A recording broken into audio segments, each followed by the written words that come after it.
Hello mga katol, lagyan ko na ng kwento ang ganap sa bidyong ito.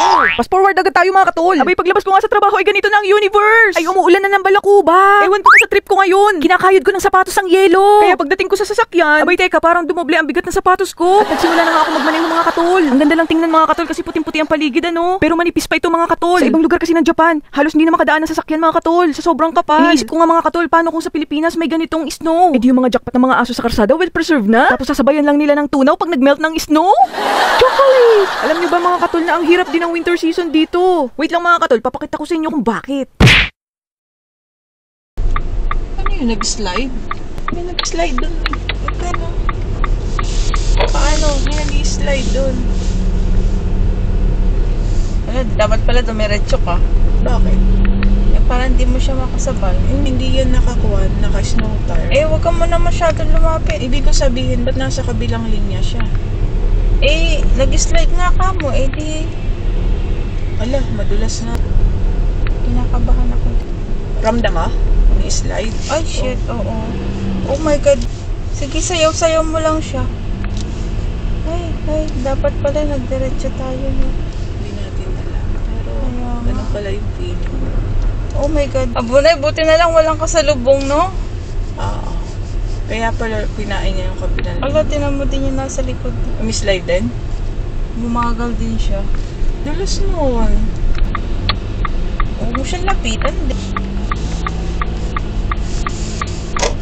Bakit sobra naman yata ang bagal mo? Baka pwede naman bumilis-bilis na ng konti dito. Eh, natakot na. Babae. Babae? Baka soge nga ito eh. Eh, parang ayaw na niyang umandar eh. Natakot na siya. Na-trauma. Wala tayong magagawa dyan. Kinabahan talaga. Eh siya, huwag ka munang ano. Baka bigla siyang umatras. Nakaputso tire siya. Ay, naku, hindi kaya din. Maatras. Oh my God. Teka, hindi ko kita. Nakasampal. Okay na.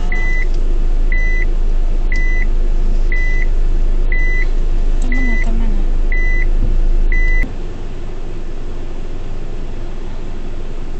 Ang liit pa ng gulong. Ay, umaano nga, umiikot yung gulong niya. Kita mo? Hindi. You know? Ay, oo. Kakayanin ba natin yan? Umiikot yung gulong. Kaya ba natin yan? Palampasin mo kaya muna yung kotse. Oh, hindi siya naka-snow tire. Oh, tayo, kaya natin yan? Yan na lang, hindi ko alam. Ninervyos ako.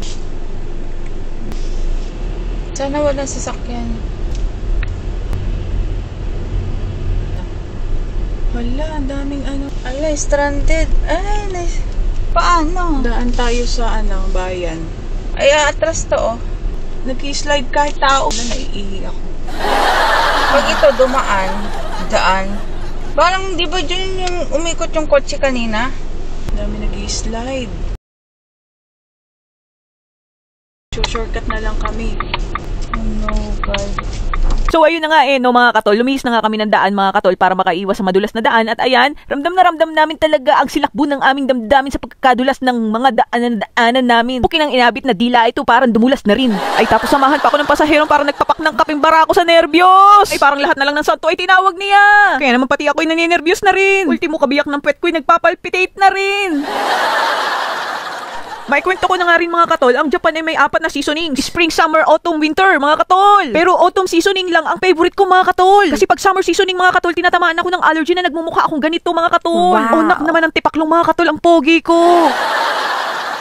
Hindi lang ganyan na nagiging itsura ko kapag summer seasoning dito mga katol, ganito din. Kasi yan na yung panahon na naglalabasan ng mga insekto mga katol at ako'y nagmumukha na ring insekto. At kapag spring seasoning naman mga katol, tinatamaan naman ako ng kafunsyo or yung pollen allergy dito mga katol. Sobrang hirap na magkaroon nito mga katol. Kasi lahat na lang ng butas mo makati. Butas sa ilong, butas sa mata, butas sa tenga. At ang ilong mo tuloy-tuloy ang pagtulo ng sipon mo. At kahit natutulog ka, hindi mo sigurado kung magigising ka pa ng buhay dahil habang natutulog ka, hindi ka na pala humihinga dahil barado ng ilong mo mga katol. At kapag winter seasoning nga ay ganito nga ang eksena, medyo delikado delikado sa daan. At ang sakit sa buto ng sobrang lamig, mga katol. At ang mga balakubak mo sa ulo, mag-hello love again. Pero hindi naman ako nagre-reklamo, mga katol. Sinishare ko lang ang karanasan ko dito sa 4 na season ng Japan. Pero para sa akin, napakaganda rin nga naman ng may 4 season kasi nagiging mixed emotion ka sa loob ng isang taon, mga katol. Yatan eh! Bye-bye!